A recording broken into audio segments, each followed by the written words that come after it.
बालक है। बोले ये कैसे हो गया? बोले देवकी वसुदेव जी के पुत्र का जन्म लेते ही देवताओं ने बालक को तुरंत नंद भवन में पहुंचा दिया और यशोदा मैया की कन्या को ला करके वसुदेव जी को दे दिया। ऐसे नहीं कहा दरवाजे खुल गए, पहरेदार सो गए।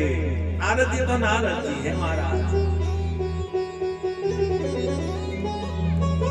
कंस महाराज क्रोध में भर जाते हैं, देवकी वसुदेव को छोड़ूंगा नहीं। बोलिए दूसरी गलती कर दी, देवकी वसुदेव को मार दिया तो दोनों भाई भाग जाएंगे, बहुत बड़ी शक्ति पाकर के फिर तुम्हारे ऊपर आक्रमण करेंगे। तो बोले भगवान परशुराम जी के द्वारा दिया हुआ शिव धनुष आपके पास है, उसी के मेले का आयोजन करो और पूरे ब्रजमंडल में पत्रिका भिजवाओ, नंद बाबा के पास पत्रिका भिजवाओ और अपने भांजे बलराम, भाई बलराम आपका सगा भांजा है, इसको तो सब जानते हैं, उसके लिए रथ भेजो, कृष्ण भी साथ आएगा, यहाँ तुम्हारी शक्ति ज्यादा है। दोनों भाइयों को पकड़ करके गोविंदाय नमो नमः, बोले जय हो गुरुदेव। क्या युक्ति बताई है आपने?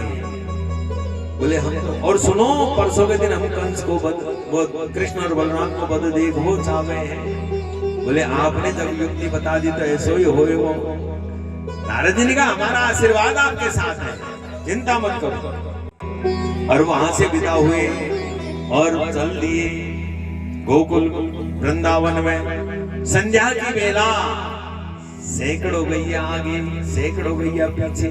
गैयाओं के खुर से जो धूल उड़ रही है भगवान के अंग में आकर के भगवान की शोभा और भी बढ़ा रही है। सुनो, भगवान श्रृंगार करे तो भी सुंदर, नाय करे तो और भी सुंदर।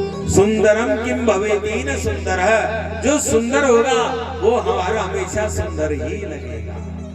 गोपियां गोबर की टिपकी भगवान के मुंह पर लगाए देती, गोबर गणेश बने भगवान बड़े सुंदर लगते, बड़े सुंदर लगते। नारद जी ने जाकर के प्रभु को प्रणाम किया। भगवान ने नारद जी को प्रणाम किया, बोले प्रभु ये गैया ही चराते रहोगे, आगे की भी लीला का वर्णन करोगे? कल कथा का शुभारंभ मधुराष्टकम से करेंगे, जिसमें भगवान के रूप और सौंदर्य का, उनका हाव भाव और लीला का है वर्णन। शुभारंभ में मधुराष्टकम से करेंगे और फिर परसों के दिन आप सबको स्तुति पत्रिका बांटेंगे, उसमें मधुराष्टकम लिखा हुआ है, रोज पढ़ा करो। मधुराष्टकम नित्य पढ़ना चाहिए। और अब तो मोबाइलों में सर्च कर लो, मधुराष्टकम तुरंत मोबाइल में सर्च हो जाएगा। किसी के स्तुति पत्रिका नहीं आया तो अपने मोबाइल पर सर्च करो, हर चीज सर्च है आजकल। महाराज मोबाइल ने सबको विद्वान बना दिया, गूगल ने सबको विद्वान बना दिया। इस गूगल बाबा ने सबको विद्वान बना दिया, सबको।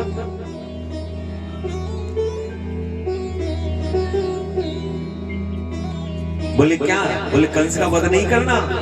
बोले मैं किसी को मारने वाला, जन्म देने वाला कौन होता हूँ, लेकिन लगता है कंस के पाप का घड़ा भर चुका है। बोले कुछ नहीं प्रभु, सारी व्यवस्था करके आया हूँ, परसों के दिन कंस का वध देखना चाहता हूँ। बोले जब व्यवस्था ही कर दी है तो फिर हो जाएगा। और नारद जी अंतर ध्यान, इधर कंस ने अक्रूर जी को बुलाया और कहा गच्छ नंद ब्रजम तत्र सुतावान कदुंदवे आसात्ता विहानेन रथेनान माचिरम। हे अक्रूर, ब्रज को जाओ, नंद बाबा को पत्रिका देना और मेरे भांजे बलराम के लिए रथ लेकर के जाओ, साथ में कृष्ण को भी लेकर के आना।